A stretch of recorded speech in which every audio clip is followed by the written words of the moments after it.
I've had certain doctors, A&E Well, doctors, I wouldn't say for I've been example, singled that have out, told me that but they don't I believe in I mental would health say that and there's doesn't a lot of exist, may and almost the taking have medications on for the experiences mental I was illness feeling, you know, shouldn't so be like used. kind of really That's hard, how They told me I should reacting go on quite a lot, holiday, for accordingly in a way instance, that's not eating and very that was well, sort of and it almost I've became got normal for me, normal. and it wasn't until I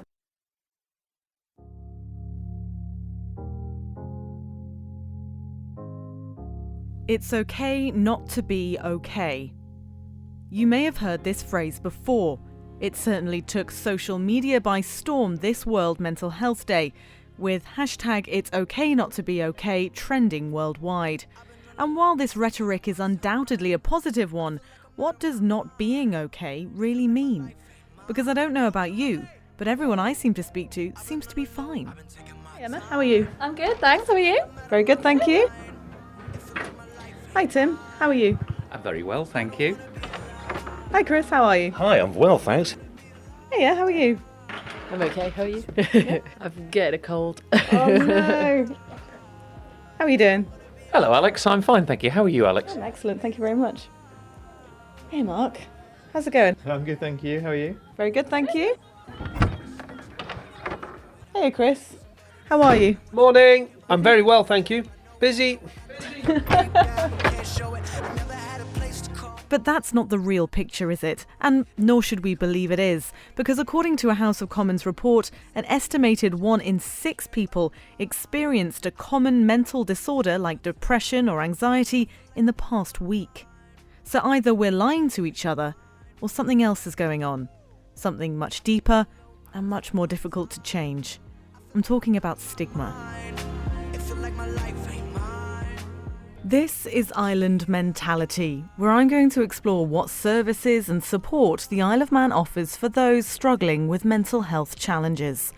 In part 1, I'll be focusing on young people, as it's said 50% of mental illness begins by the age of 14 and 3/4 begins by the age of 24. I've had certain doctors, A&E doctors for example, that have told me that they don't believe in mental health and that it doesn't exist, and the medications used for mental illness shouldn't be used. They've told me I should just go on holiday, for instance, and that will sort everything out. Jamie is 18 years old and has just come to the end of his time using the Child and Adolescent Mental Health Service in the Isle of Man. How does that make you feel when you're coming face to face with professional people in the health service telling you that what you're going through isn't real? It can make you feel that you're not worth anything, and it just makes you feel like you're the only person out there with your problem. So what kind of support does the Isle of Man offer? Hello, my name's Julie Benyon and I'm Health Improvement for the Mental Health Service. In the Isle of Man, we have a mental health service that follows our strategic plan for mental health and wellbeing. So we have a variety of mental health services over what we call a stepped model. So we've got a lower step model, which is sort of step 2, which is for people with mild to moderate mental health problems. And at that level, we offer people counselling and therapy. We've got an exercise referral scheme.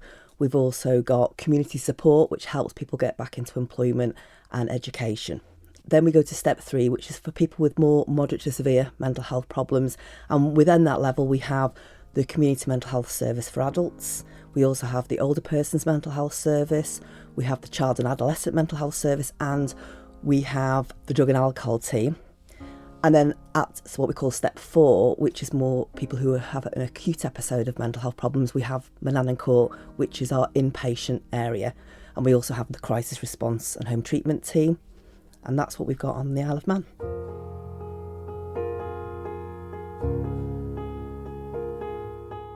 The Minister for Health and Social Care is David Ashford. We have done steps over the last 12 months to try and improve the service, and of course prior to the last 12 months as well, in terms of the support, and the community division that has now been formed is giving it a much more joined up approach, and I believe we are seeing changes.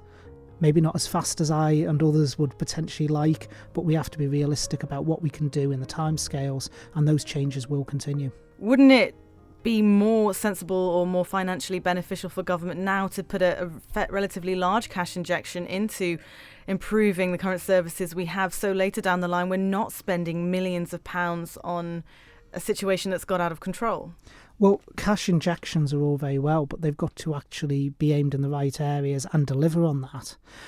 I think what we need to do is also develop a wellbeing strategy and stop people becoming mentally ill in the first place. It's all very well pumping money in to treat people after the fact, but we've got to try and mitigate it beforehand, early intervention, but also, you know, the world has changed. We have social media now, we have the internet. You only, again, if you use Google again, have to look at the relationship between people's anxiety, stress levels and so on over that. And what we need to do is get early education programs in place to teach young children and young adults how to cope with that and coping mechanisms to stop it escalating into that problem in the first place. In the past, I think the focus has been on treating people after the problem has occurred.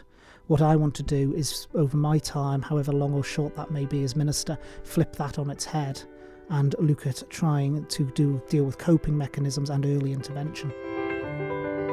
A recent poll of teachers in the UK suggests they're spending an average of 4.5 hours a week dealing with pupils' well-being and mental health.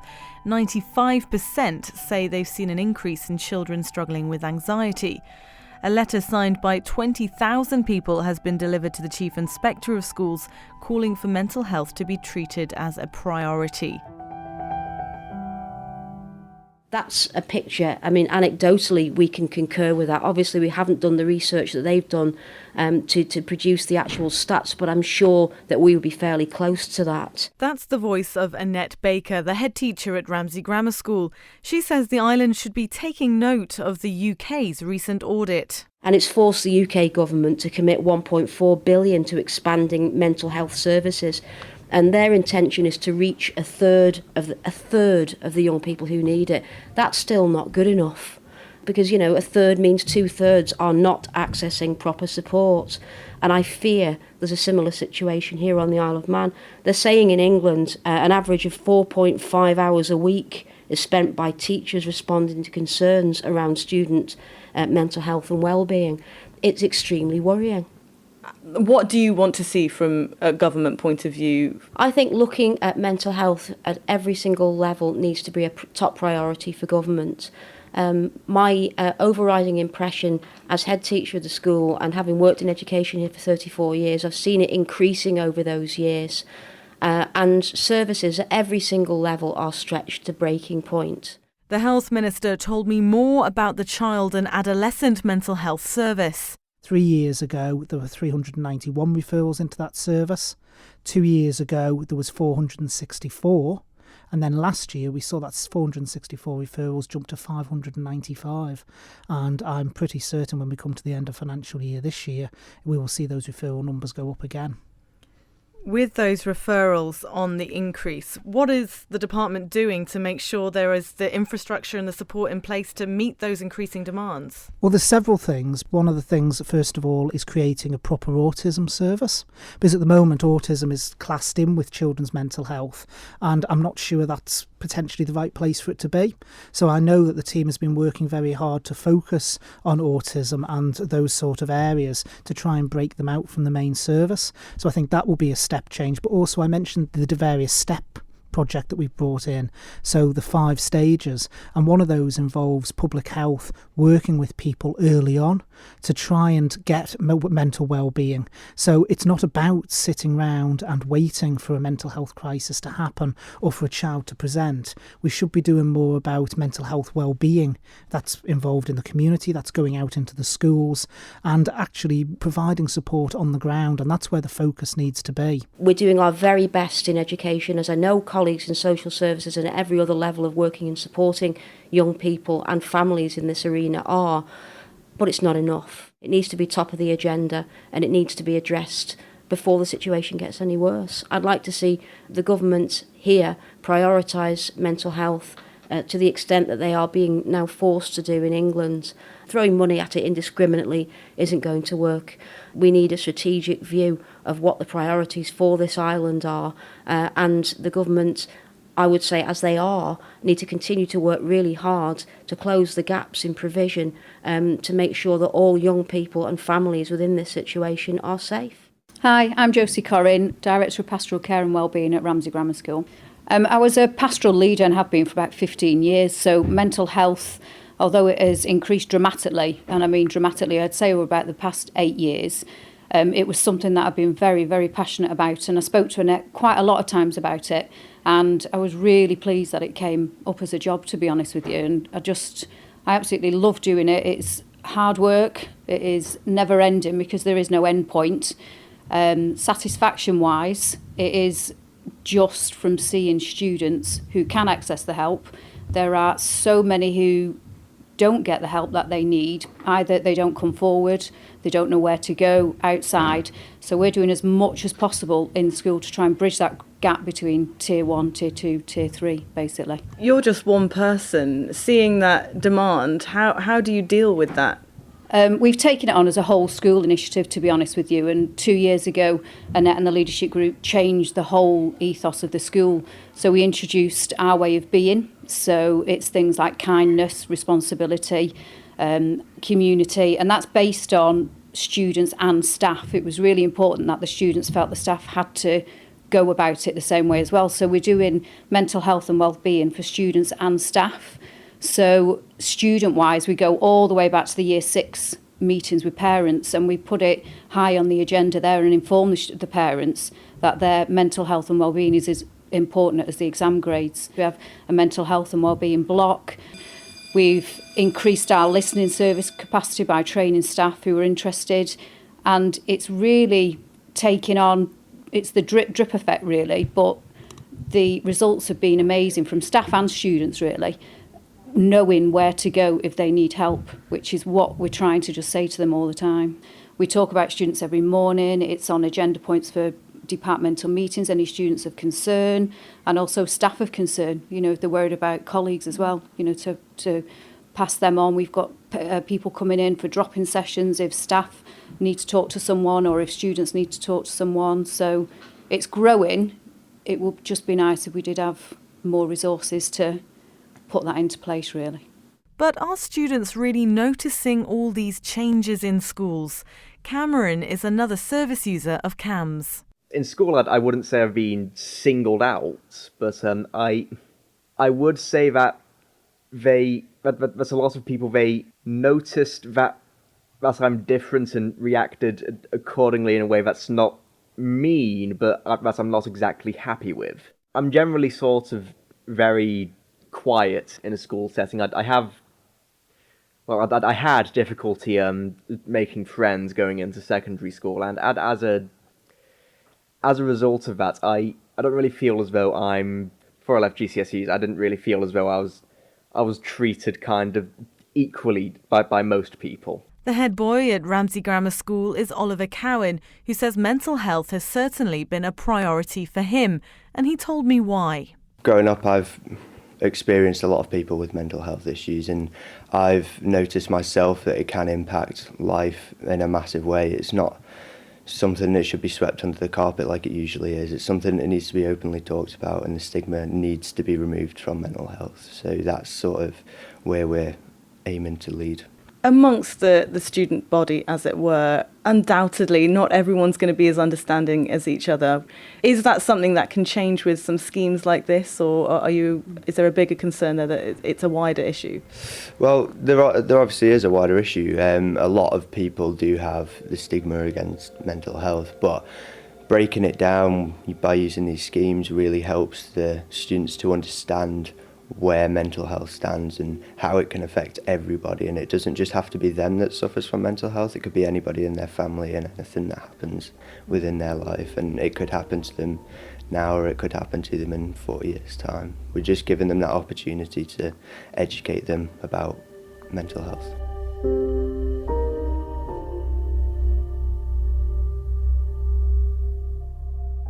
The world out there for a teenager is a very difficult world now.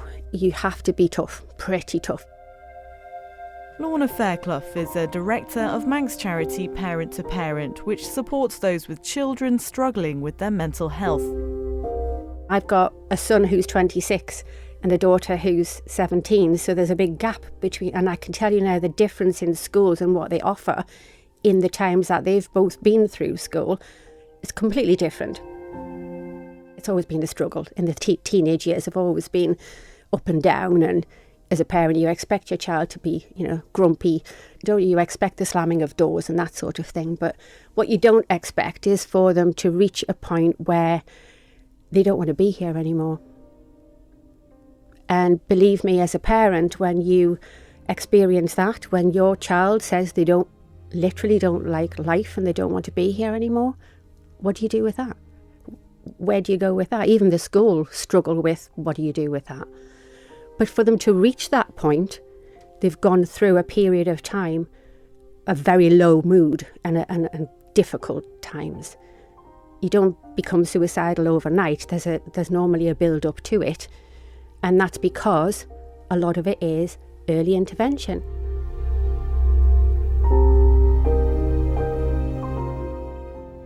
There tends to be a similar sort of thread throughout most parents who come to us. There's a little bit of a theme in there, in that they've probably identified their young ones' issues through maybe not wanting to go to school, withdrawing from their friends, withdrawing from their favourite clubs, that sort of thing. And as a parent, you don't associate that with them being ill. That can be what's happening, why have they changed, why has there been a sudden change? So it would probably go on with the child for quite some time, as in maybe a few months, before, as a parent, instinctively you realise this isn't normal teenage grumpy behaviour, something's not right. At which point you think, where do I take them? There's nothing physically wrong with them. You can't see anything. So you take them probably to the GP. The GP then has probably one route of referral, which is CAMHS. Now, CAMHS, at the moment, a child will wait 8 months to 12 months for a referral, an appointment. So what do you do as a parent in the meantime with your child who is struggling, probably at the early intervention stages, where they do need an assessment, clearly. They need a clinical psychologist to assess them and decide which form of action, what sort of therapy do they actually need. And if they got that straight away, there's a very good chance that they may never reach the real chronic anxiety stages or depression, because we've nipped it in the bud. It's like any illness that a child is going through. As a parent, you would not expect them to have to wait 8 months to a year to see a specialist. So something needs to be put in place for these children to be able to be assessed immediately. I think it's really important that people have other people they can talk to, and family and friends are really important. Dr. Derek Proudlove is a consultant child and adolescent psychiatrist working at CAMHS. So if people can have the right support from their friends or their family, that's absolutely what is needed. Sometimes people, I think, emphasise too much that you need to see a professional, or people maybe worry a bit too much that they'll say the wrong thing. But if you can listen and care about someone and be there for them, that's just really vitally important. How do you think we can be talking more about mental health on the island? I don't really know, but I see it's in the media a lot, and it's coming into schools, and the schools are talking and teaching kids about emotions, and you just see it on TV, whether it's documentaries or dramas or soap operas. They're just bringing in mental health all the time, and it's been like that for 10 or 20 years. So I guess it's all called raising awareness, isn't it? Mm-hmm.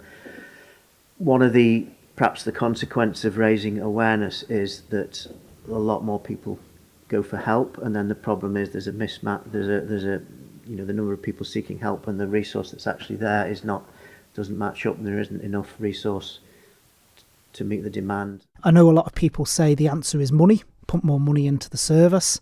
I don't think that necessarily does change things, because as you expand capacity, as I've shown there with CAMHS, your demand can also expand as well. The Health Minister. I attended on the 9th of October the first ever Global Ministerial Summit down in London on mental health.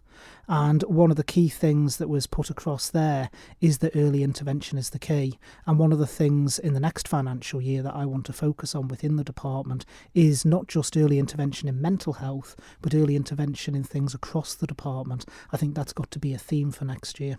with the numbers I've been given from CAMHS, from any age up to 18, 5.9% of the island's under 18s are using CAMHS open cases. Right, well, I need to clarify that because, of course, one of the things you've got to remember is, as I said before, autism and other sort of conditions such as that are included within those numbers. So whereas you look at the headline figures, it sounds exceptionally scary that you're saying 5% of all children are in CAMHS. 5.9. Or they're not necessarily in there for what a lot of people out there would see as mental health problems. So we need to get better as well in defining what people are in there. So, for instance, mental health with children is tiered. So you've got the tier 1 that basically is those that are suicidal risks, all the way down to behavioural problems. Now, when you look at the figures and you break them out by the tiers, it gives a very different picture to the headline picture. In England, the NHS reported secondary mental health, learning disabilities and autism services, so bringing in all the things you just mentioned. The number of 18s using those services in England is 4.5%. Yeah. So that's still 1.5% above England. But also don't forget as well, history shows, and if you look at other small jurisdictions as well, there's a lot of cases that are more easily identified and referred in. In larger jurisdictions, you tend to find they go further towards crisis point before the child presents. So like I say, we've got to get a better idea as to why children are presenting and the reasons behind that. So for instance, one of the things that has driven our referral rate is CAMHS previously and some other jurisdictions only take children's mental health up to 16. There was a decision made a few years ago to extend CAMHS up to the age of 18. So that has obviously driven the referral rate up as well, because there's several jurisdictions that still focus on the 16. So anyone who's 16 to 18 will class into the adult mental health. And I don't think personally that's right. I think we've taken the correct approach by including those figures in the children's. I think there's a lot of stigma that surrounds mental health. Let's hear again from CAMHS user Jamie. Some people think mental health is a choice, and I don't believe it is. You wouldn't tell someone with a broken leg to just get up and walk. The stigma, some people believe that it's a choice and that you can just snap out of being mentally ill, but you really can't. Some people are being judged for needing to go to therapy, and I just think going to therapy, it's quite courageous and it helps, so I don't see the need for people to think that it's a problem to go to therapy. Have you experienced that attitude personally? Yeah, I've had peers and peer groups say that why would you go there, like there's no need, and there's quite a few people out there that also believe it doesn't exist. You've been using CAMHS, you've been kind of going through the process for a fair few years now. Has that changed at all? I'd say that, well, my therapy's got a bit intenser, but I think CAMHS as a whole, they do such a great job with young people. It's unbelievable. I mean, that's my personal experience, but they do a really good job, I think. How do you think that's helped you then, I suppose, over those years? Well, I've become a better person as a whole. I've learnt how to deal with things I wouldn't have been able to deal with a couple of years ago, and I've grown up, and it's helped me realise who I am.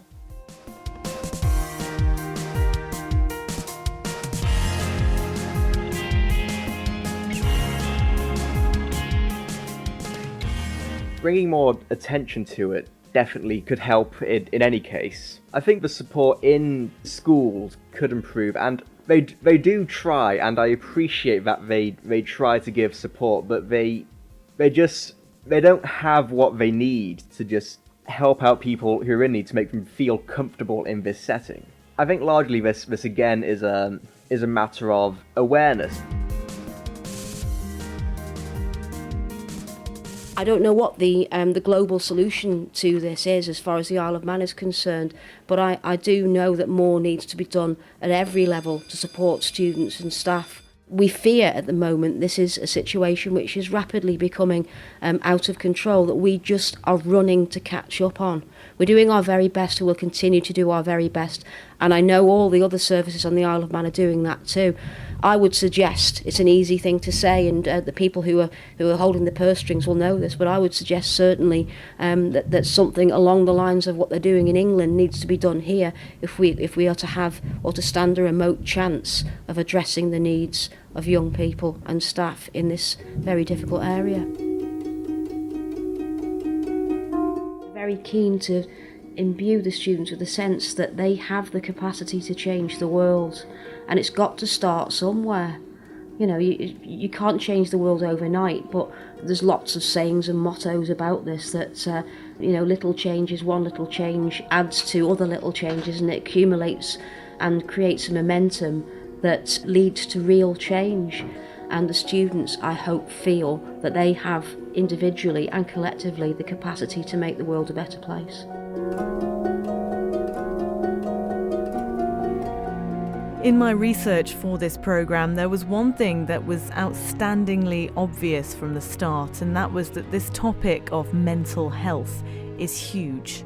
It covers a broad range of issues and emotions, and it's important to note what I've presented here is merely a snapshot of a subject that's inherently linked to each and every one of us. And although I can't offer up any cures or fixes, I hope we can keep talking about mental health as something that's normal, not to be feared or stigmatised. Because there's one thing that's for sure, the conversation has already started, and it's gaining momentum. Join us next time on Island Mentality when we look at what the island offers for adults, from talking therapy to community groups. That's at 5:30 on Thursday, the 15th of November. For now though, thank you for listening. If you have any questions or want to know more about some of the voices or interviews you've heard this evening, do get in contact with Manx Radio in confidence and we'll talk you through anything we can help with. In the meantime though, take care and have a very good evening.